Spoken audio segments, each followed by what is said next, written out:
अपने पराक्रम से मातृभूमि का मान बढ़ाने वाले राष्ट्र नायक महाराजा सुहेलदेव की जन्मभूमि और ऋषि मुनियों ने जहां तप किया, बहराइच की ऐसी पावन धरा को मैं आदरपूर्वक नमन करता हूं। वसंत पंचमी की आप सभी को, संपूर्ण देश को बहुत बहुत मंगल कामनाएं। मां सरस्वती भारत के ज्ञान विज्ञान को और समृद्ध करें। आज का दिन विद्या आरंभ और अक्षर ज्ञान के लिए बहुत शुभ दिन माना जाता है। हमारे यहां कहा गया है, सरस्वती महाभागे विद्ये कमल लोचने,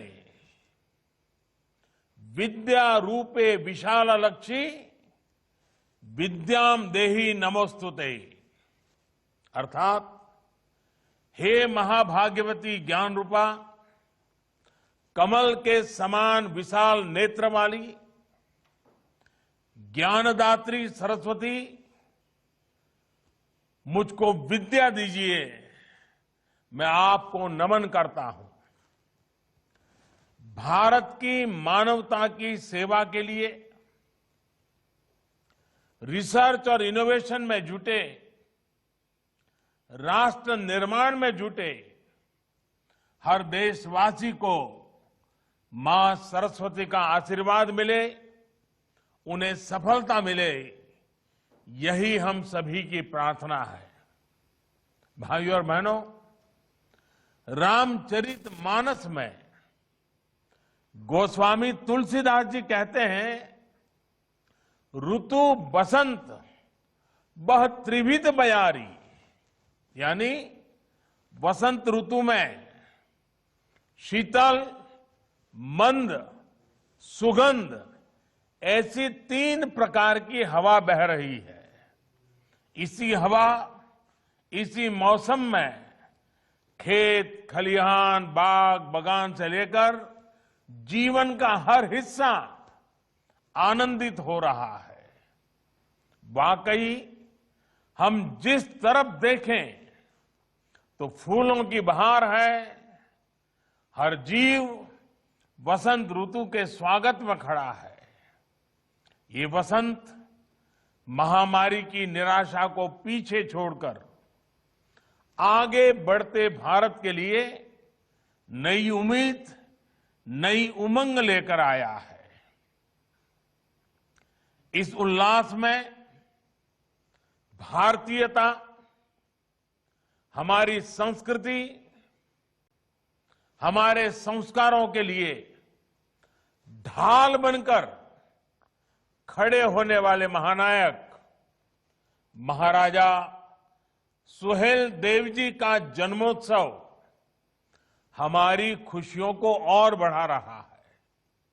साथियों, मुझे करीब 2 साल पहले गाजीपुर में महाराजा सुहेलदेव की स्मृति में डाक टिकट जारी करने का अवसर मिला था। आज बहराइच में उनके भव्य स्मारक के शिलान्यास का सौभाग्य मिला है। ये आधुनिक और भव्य स्मारक ऐतिहासिक चित्तौरा झील का विकास बहराइच पर महाराजा सुहेलदेव के आशीर्वाद को बढ़ाएगा, आने वाली पीढ़ियों को भी प्रेरित करेगा। साथियों, आज महाराजा सुहेलदेव के नाम पर बनाए गए मेडिकल कॉलेज को एक नया और भव्य भवन भी मिला है। बहराइच जैसे विकास के लिए आकांक्षी जिले में स्वास्थ्य सुविधाएं बढ़ना, यहां के लोगों के जीवन को आसान बनाएगा। इसका लाभ आसपास के श्रावस्ती, बलरामपुर, सिद्धार्थनगर को तो होगा ही, नेपाल से आने वाले मरीजों को भी ये मदद करेगा। भाइयों और बहनों, भारत का इतिहास सिर्फ वो नहीं है जो देश को गुलाम बनाने वालों, गुलामी की मानसिकता के साथ इतिहास लिखने वालों ने लिखा। भारत का इतिहास वो भी है जो भारत के सामान्य जन ने भारत की लोक गाथाओं में रचा बसा है, जो पीढ़ियों ने आगे एक पीढ़ी से दूसरी पीढ़ी बढ़ाते रहे हैं। आज जब भारत अपनी आजादी के 75वें वर्ष में प्रवेश कर रहा है, तो ऐसे महापुरुषों का योगदान, उनका त्याग, उनकी तपस्या, उनका संघर्ष, उनकी वीरता, उनकी शहादत, इन सब बातों का स्मरण करना, उनको आदरपूर्वक नमन करना, उनसे प्रेरणा पाना, इससे बड़ा कोई अवसर नहीं हो सकता है। ये दुर्भाग्य है कि भारत और भारतीयता की रक्षा के लिए जिन्होंने जीवन समर्पित कर दिया, ऐसे अनेक नायक नायिकाओं को वो स्थान नहीं दिया गया जिसके वो हकदार थे। इतिहास रचने वालों के साथ इतिहास लिखने के नाम पर हेरफेर करने वालों ने जो अन्याय किया, उसे अब आज का भारत सुधार रहा है, सही कर रहा है। गलतियों से देश को मुक्त कर रहा है। आप देखिए, नेताजी सुभाष चंद्र बोस जो आजाद हिंद सरकार के पहले प्रधानमंत्री थे, क्या उनकी इस पहचान को, आजाद हिंद फौज के योगदान को वो महत्व दिया गया जो महत्व नेताजी को मिलना चाहिए था? आज लाल किले से लेकर अंडमान निकोबार तक उनकी इस पहचान को हमने देश और दुनिया के सामने सशक्त किया है। देश की 500 से ज्यादा रियासतों को एक करने का कठिन कार्य करने वाले सरदार वल्लभ भाई पटेल जी के साथ क्या किया गया? देश का हर बच्चा इस बात को भली भांति जानता है। आज दुनिया की सबसे बड़ी प्रतिमा statue of unity Sardar Patel की है, जो हमें प्रेरणा दे रही है। देश के संविधान देने में अहम भूमिका देने वाले वंचित, पीड़ित, शोषित की आवाज बाबा साहब आंबेडकर को भी सिर्फ राजनीतिक चश्मे से देखा गया।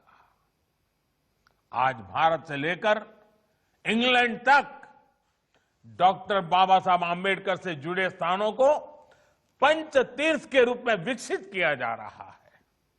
साथियों, भारत के ऐसे अनेकों सेनानी हैं जिनके योगदान को अनेक वजहों से मान नहीं दिया गया, पहचान नहीं दी गई।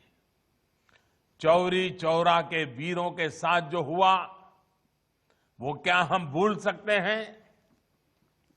महाराजा सुहेलदेव और भारतीयता की रक्षा के लिए उनके प्रयासों के साथ भी यही व्यवहार किया गया। इतिहास की किताबों में भले ही महाराजा सुहेलदेव के शौर्य, पराक्रम, उनकी वीरता को वो स्थान नहीं मिला, लेकिन अवध और तराई से लेकर पूर्वांचल की लोक कथाओं में लोगों के हृदय में वो हमेशा हमेशा बने रहे।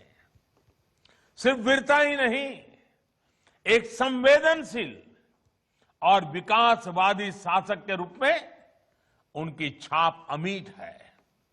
अपने शासनकाल में जिस प्रकार उन्होंने बेहतर रास्तों के लिए, पोखरों तालाबों के लिए, बाग बगीचों और शिक्षा के क्षेत्र में काम जो किया वो अभूतपूर्व था। उनकी यही सोच इस स्मारक स्थली में भी दिखने वाली है।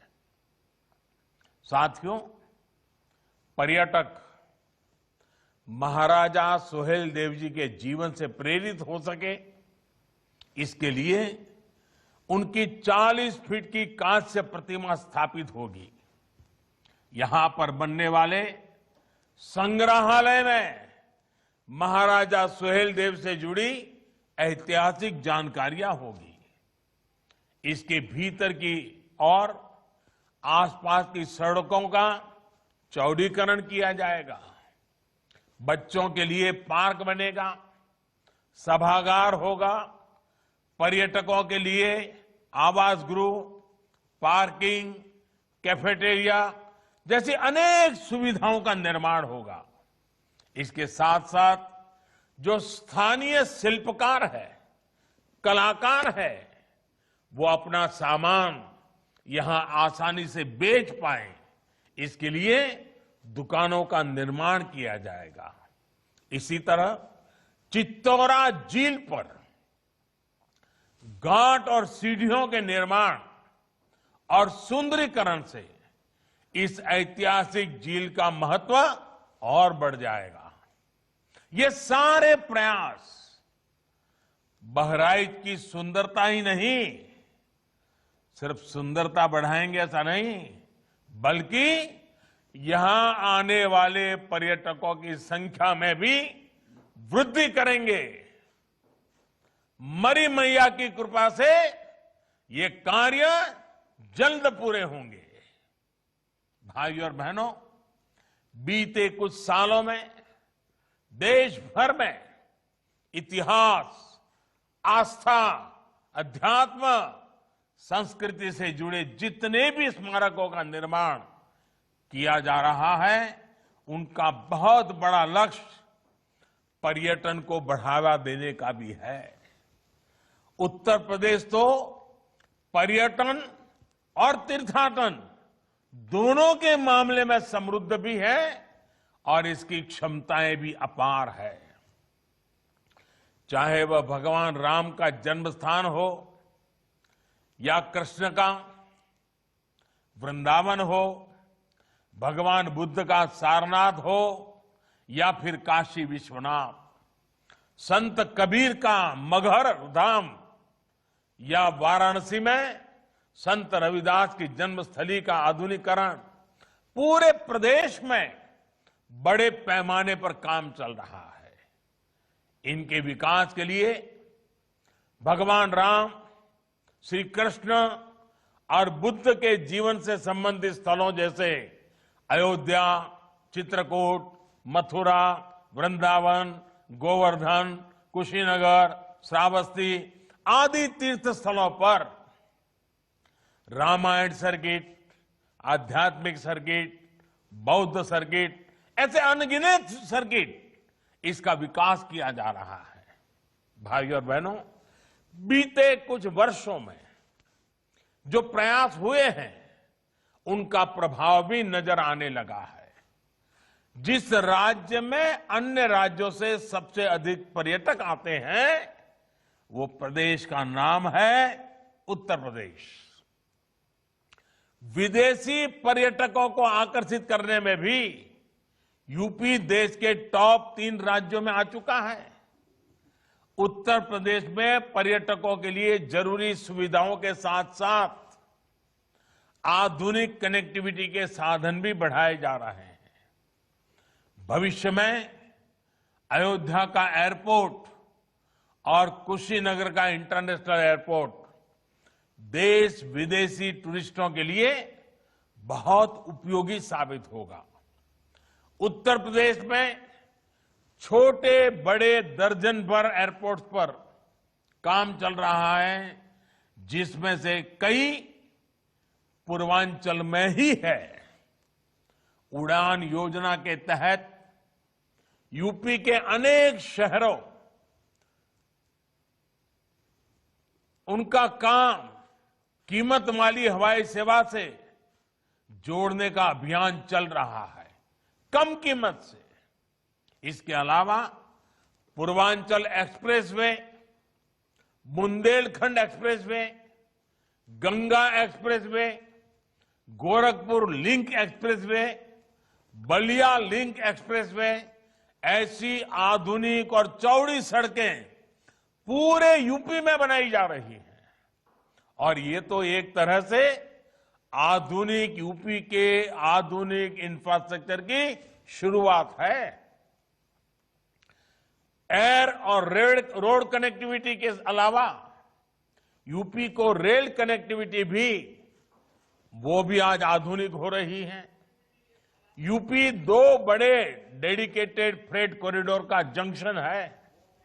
हाल ही में ही ईस्टर्न डेडिकेटेड फ्रेट कॉरिडोर के एक बड़े हिस्से का लोकार्पण यूपी में ही किया गया है। यूपी में जिस प्रकार आज आधुनिक इंफ्रास्ट्रक्चर पर काम चल रहा है, उससे उत्तर प्रदेश में उद्योग लगाने के लिए देश और दुनिया के निवेशक प्रोत्साहित है। इससे यहां नए उद्योगों के लिए तो बेहतर अवसर बन ही रहे हैं, यहां के युवाओं को रोजगार के नए अवसर भी उपलब्ध हो रहे हैं। साथियों, कोरोना काल में जिस प्रकार से उत्तर प्रदेश से काम हुआ है, वो बहुत ही महत्वपूर्ण है। कल्पना करिए, अगर यूपी में हालत बिगड़ते तो राष्ट्रीय अंतर्राष्ट्रीय स्तर पर किस तरह की बातें की जाती। लेकिन योगी जी की सरकार ने, योगी जी की पूरी टीम ने बेहतरीन तरीके से स्थिति को संभाल करके दिखा दिया। यूपी न सिर्फ ज्यादा से ज्यादा लोगों का जीवन बचाने में सफल रहा, बल्कि बाहर से लौटे श्रमिकों को रोजगार देने में भी यूपी ने प्रशंसनीय काम किया है।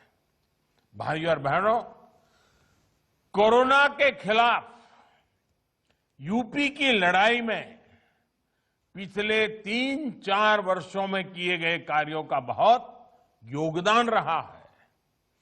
पूर्वांचल को दशकों तक परेशान करने वाली दिमागी बुखार का प्रभाव यूपी ने बहुत कम करके दिखाया है।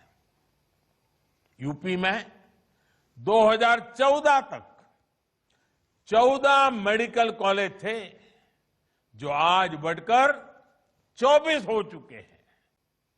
साथ ही गोरखपुर और बरेली में एम्स का भी काम चल रहा है। इनके अलावा 22 नए मेडिकल कॉलेज और बनाए जा रहे हैं। वाराणसी में आधुनिक कैंसर अस्पतालों की सुविधा भी अब पूर्वांचल को मिल रही है। यूपी जल जीवन मिशन यानी हर घर जल पहुंचाने के लिए भी प्रशंसनीय कार्य कर रहा है।